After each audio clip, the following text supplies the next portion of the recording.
இப்போ நம்ம வாழ்க்கையில் ஏற்படக்கூடிய துன்பத்திற்கு காரணம், நம்ம வாழ்க்கையில் ஏற்படக்கூடிய தோல்விக்கு காரணம், இப்படி நீங்கள் எதிர்மறையாக எந்த விஷயம் நடந்தாலும் அந்த விஷயத்திற்கெல்லாம் அடிப்படை காரணம் அப்படிங்கிறது நம்ம மன கொந்தளிப்பு அப்படின்னு சொல்லக்கூடியது, மனதில் இருக்கக்கூடிய கோபம் அப்படிங்கிற ஒரு விஷயம்தான்.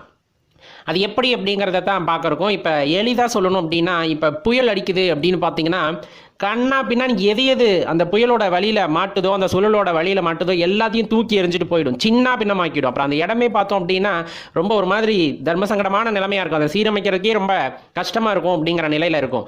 அதே போல தான் இப்போ ஒரு ஆழி பேரலை ஏற்படுது அப்படிங்கும் போது அது ஊருக்குள்ளே புகுந்ததுன்னா இன்னாருலாம் பார்க்காது, அடித்து கிளப்பி எல்லாத்தையும் துவம்சம் பண்ணிட்டு போயிடும். இன்னும் பேரழிவுகள் எல்லாமே அப்படித்தான். நிலநடுக்கமாக இருக்கட்டும், இந்த மாதிரி இயற்கை சீற்றமெல்லாம் நடக்குது அப்படின்னா அப்படியே எல்லாருமே நடுநடுங்கி போயிடும், தண்ணிலை மறந்து எல்லாமே போயிடும். அது ஓஞ்சதுக்கு அப்புறமா பார்த்தீங்கன்னா அந்த இடம் வந்துட்டு ரொம்ப ஒரு அமைதியாக, அந்த அமைதி அப்படிங்கிறது மயான அமைதி அப்படின்னு சொல்லுவாங்க இல்லையா, அந்த மாதிரி ஒரு ஓலமிடக்கூடிய நிலையில் வந்துட்டு இருக்கும். அதே போல தான் இந்த மன கொந்தளிப்பு, நம்மக்கிட்ட இருக்கக்கூடிய அந்த மன கொந்தளிப்பு, ஏதாச்சும் ஒரு கோபம் வந்துருச்சு அப்படின்னா ரொம்ப பதட்டத்தில் நம்ம எடுக்கிற முடிவு மேலே ஒரு அதீத நம்பிக்கை வச்சுட்டு அந்த கோபத்தில் செயலாற்றும் போது இந்த சூறாவளி, ஆழிப்பேரலை, இந்த மாதிரி நடக்கக்கூடிய இயற்கை சீற்றங்களுக்கு ஈடானது அது அப்படிங்கிறத மறந்துடாதீங்க. நீங்கள் எடுக்கக்கூடிய முடிவு ஒவ்வொருத்தரையும் ரொம்ப பெரிய விதத்தில் பாதிக்கக்கூடியதாக அமைஞ்சிரும். எப்போ அந்த மன கொந்தளிப்பாக இருக்குது, அவசரப்பட்டு சில முடிவுகள் எடுக்கிறீங்க, கோபத்தோட உச்சியில் ஒரு முடிவெல்லாம் எடுக்கிறீங்கன்னா அது உங்களை சுற்றி இருக்கிறவங்க மட்டும் இல்லாமல் உங்களை சார்ந்தவங்க, அதே போல் உங்கள் நம்பியவர்கள் எல்லாத்தையுமே போட்டு துவம்சம் பண்ணிடும்.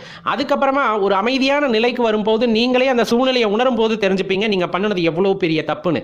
ஏன்னா அதனால் பல பேர்த்தோட மனசு காயமாயிருக்கும், பல பேர்த்துக்கு வந்துட்டு வாழ்க்கையே போயிருக்கும். இதுக்கெல்லாம் காரணம் நம்ம தான். அதுவும் நம்மளோட அந்த முன்கோபம் தான், அந்த கோபத்தோட சீற்றம் தான் அப்படின்னு தெரியும் போது அதுக்கப்புறம் அதை வந்து நம்மளால் எதுவுமே பண்ண முடியாது. அப்போ தெளிவாக தெரிந்து கொள்ள வேண்டியது, கோபம் வருது, அந்த இடத்துல ஏதாவது முடிவு எடுக்கணும்னு நினச்சா கூட தயவு செஞ்சு தள்ளி போட்டுருங்க. அந்த இடத்த விட்டு நகர்ந்துருங்க. நம்ம அந்த இடத்துல செயலாற்றணும்னு நினச்சா கூட வேண்டாம்.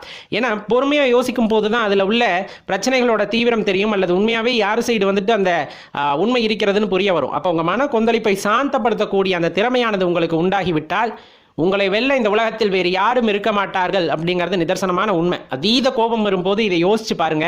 கட்டாயமா அந்த கோபமானது நிலை பெறட்டும், சாந்தி அடையட்டும். அதன் பின்னர் நம்ம ஒரு முடிவு எடுக்கிறோம்னா அது தெளிவான முடிவா இருக்கும் அப்படிங்கிறதுல எல்லளவும் சந்தேகம் வேண்டாம் நண்பர்களே.